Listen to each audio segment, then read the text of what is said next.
સુસ્વાગતમ, સુસ્વાગતમ, સુસ્વાગતમ. નમસ્કાર વિદ્યાર્થી મિત્રો, સ્વાગત છે તમારું આપની મનપસંદ યુટ્યુબ ચેનલ મેથ્સ એન્ડ ઇંગ્લિશમાં.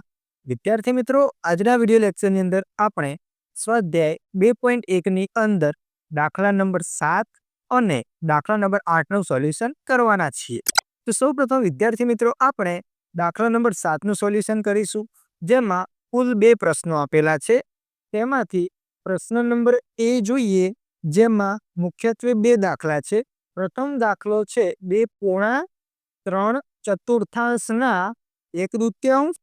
ત્યારબાદ તેની જ અંદર બીજો દાખલો છે 4.2 1 તૃતીયાંશ. હવે આ પ્રકારના દાખલા આપણે આની આગળના વિડીયોમાં શીખી ગયા છીએ. તો સૌ પ્રથમ શું કરશું, તો કે આપણે જે પ્રથમ નંબરનો દાખલો છે એનું સોલ્યુશન કરશું. એટલે આપણે લખીશું નંબર 1 2.3 1 તૃતીયાંશ. હવે શું કરશું, તો કે સોલ્યુશન કરીએ. ચલો, સૌ પ્રથમ આ મિશ્ર અપૂર્ણાંકમાં આપેલું છે તેને આપણે સાદામાં ફેરવીશું. કેવી રીતે ફેરવીશું? 4 દુ 8, 8 ને 3 11 ભાગ્યા 4. હવે ના છે તો આપણે શીખી ગયા, ના એટલે ગુણાકાર, તો નાની જગ્યાએ કરશું ગુણાકાર અને પછી છે 1/2. ચલો, હવે શું થઈ ગયું? આ પણ અપૂર્ણાંક છે, આ પણ અપૂર્ણાંક છે અને બંને વચ્ચે ગુણાકાર છે. તો અપૂર્ણાંકોનો ગુણાકાર કેવી રીતે થાય? તો કે અંશનો ગુણાકાર અંશ સાથે, છેદનો ગુણાકાર છેદ સાથે.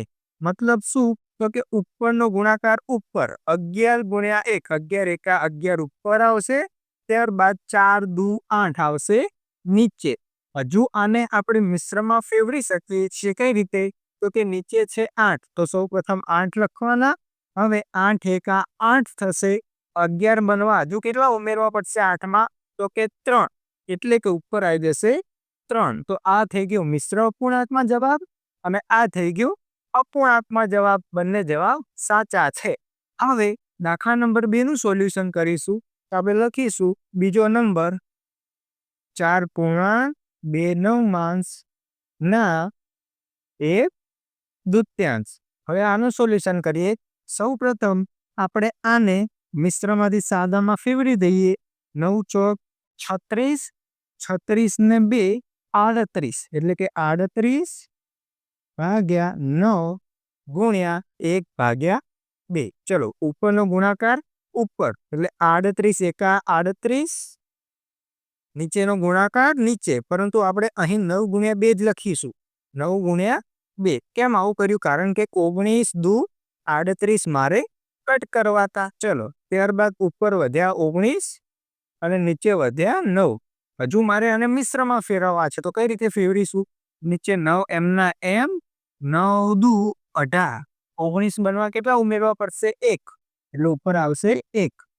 આવી ગયો આપણો મિશ્ર અપૂર્ણાંકમાં જવાબ. ત્યારબાદ હવે આપણે દાખલા નંબર 2 નું સોલ્યુશન કરીએ, જેમાં આપણને 2 દાખલા આપેલા છે.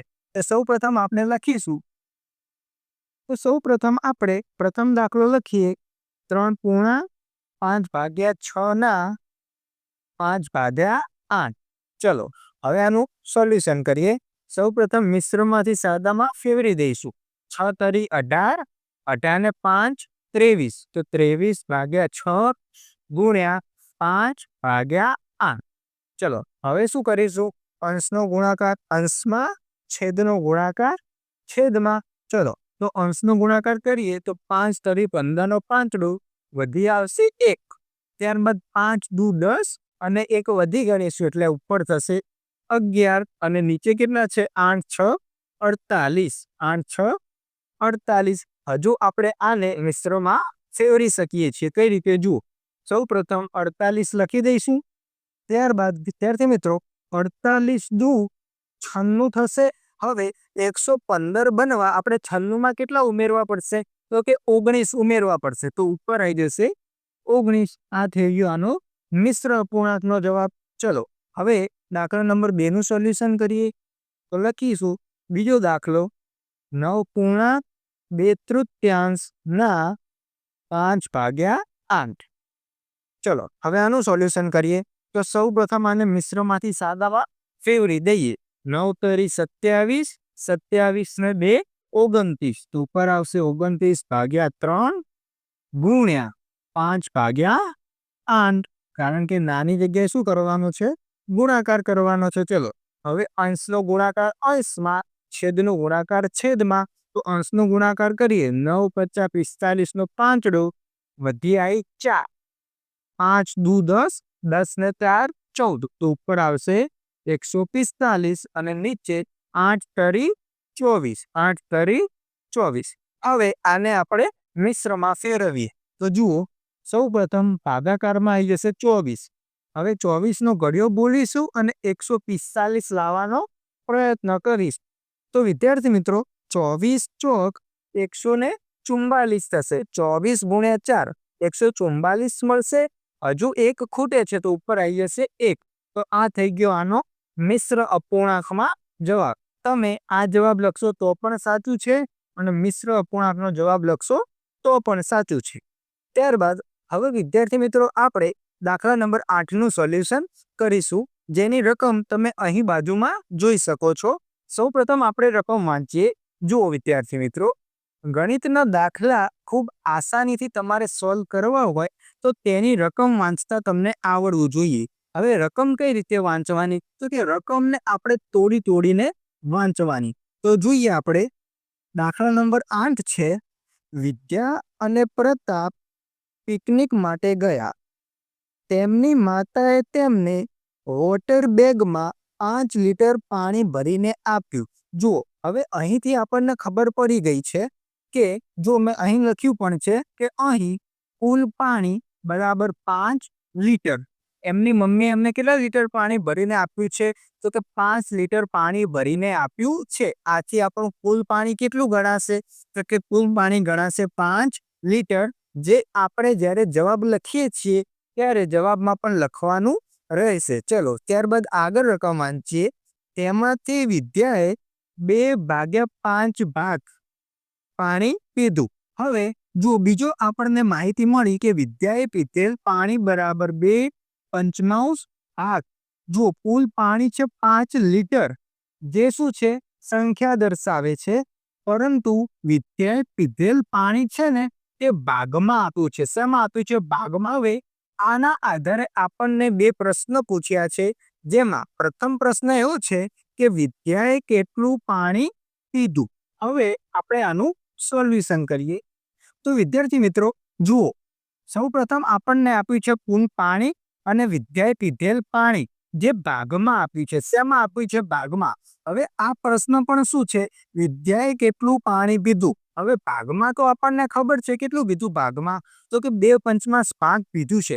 પરંતુ લીટરમાં કેટલું પીધું છે તે આપણે શોધવાનું છે. તો આપણે જોઈએ, તો આપણે લખીશું, માટે વિદ્યાએ પીધેલ પાણી બરાબર શું લખાય? તો જો વિદ્યાર્થી મિત્રો, જે ભાગ આપ્યો છે, ભાગ એ શું છે? તો કે વિદ્યાએ પીધેલ પાણી છે. હવે ભાગ કોના હોય? તો કે ભાગ હોય કુલ સંખ્યાના. ભાગ કોના હોય? કુલ સંખ્યાના. તો કુલ પાણી કેટલું છે? 5 લીટર. મતલબ આ ભાગ કોનો હશે? તો કે 5 લીટરનો. કોનો ભાગ હશે? 5 લીટરનો. તો આને કઈ રીતે લખાય? તો કે આને લખાય 5 ના 2/5 ભાગ. શું લખાય? 5 લીટરના 2/5 ભાગ. તમે લીટર લખો કે ના લખો ચાલે. હવે આનું સોલ્યુશન કરતા આપણે શીખી ગયા છીએ. કઈ રીતે કરીશું? તો કે 5 એમના એમ રહેશે, નાની જગ્યાએ થઈ જશે ગુણાકાર, અને 2/5 એમના એમ 2/5. હવે આપણે જાણીએ છીએ અહીં 5 કટ થઈ જશે તો એકલું વધશે શું? 2. શું વધશે? 2. પણ એકમ કયો આવશે? ભાગ આવશે કે લીટર? તો કે એકમ આવશે લીટર. કેટલો આવશે? લીટર. કારણ કે આપણે શું શોધ્યું? તો કે લીટરમાં પીધેલ પાણીની સંખ્યા શોધી. તો આમ જે પ્રથમ પ્રશ્ન હતો, વિદ્યાએ કેટલું પાણી પીધું, તો તેનો જવાબ આવશે 2 લીટર. ત્યારબાદ તેની અંદર જ બીજો પ્રશ્ન જોઈએ, પ્રતાપે કેટલામાં ભાગનું પાણી પીધું. આ પ્રશ્નમાં શું કીધું છે? તો કે જે પ્રતાપ હતો તેને કેટલામાં ભાગનું પાણી પીધું છે એવું પૂછ્યું છે. શું કીધું છે? ભાગનું. સંખ્યા પૂછી નથી. તો આપણે લખી શકીએ છીએ, માટે પ્રતાપે પીધેલ પાણી બરાબર આ શેની વાત થાય છે? તો કે ભાગની. શેની વાત થાય છે? ભાગની. હવે વિદ્યાર્થી મિત્રો આપણે શું યાદ રાખવાનું છે? તો કે કોઈ પણ ઘટના અથવા તો કોઈ પરિસ્થિતિ આપેલી હોય તો તેના કુલ ભાગ હંમેશા એક હોય. કુલ ભાગ કેટલો હોય? એક. હવે આમાં પણ કુલ ભાગ કેટલો થશે? તો કે કુલ ભાગ થશે એક. આપણે અહીં ઉપર લખી દઈશું કુલ ભાગ બરાબર એક. કોઈ પણ પરિસ્થિતિનો કુલ ભાગ બરાબર હંમેશા કેટલો થશે? એક જ થશે. હવે મને કહો કે જુઓ વિદ્યા અને પ્રતાપ બંને જણા છે અને બંને વચ્ચે કુલ ભાગ કેટલો છે? તો કે બંને વચ્ચે કુલ ભાગ એક છે. હવે વિદ્યાનો ભાગ આપણને આપ્યો છે કેટલો છે? તો કે વિદ્યાએ પીધેલ પાણી 2/5 ભાગ. તો પ્રતાપે કેટલું પીધું હશે? તો કે એકમાંથી વિદ્યાનું શું કરી દઈશું? બાદ કરી દઈશું. એનો મતલબ અહીં શું લખાશે? તો કે 1 ઓછા કેટલા ભાગ બાદ કરવાના? 2/5 ભાગ એટલે કે 2/5. હવે આ બાદ બાકી તો આપણને આવડે કઈ રીતે થાય જુઓ. સૌ પ્રથમ 5 એકા 5, ત્યારબાદ માઇનસ, પછી 2 એમના એમ અને નીચે આવશે 5. કેટલા આવશે? 5. હવે 5 ઓછા 2 તો 3 અને નીચે કેટલા છે? 5 છે. કેટલા છે? 5. તો કેટલો જવાબ આવે? 3/5 ભાગ.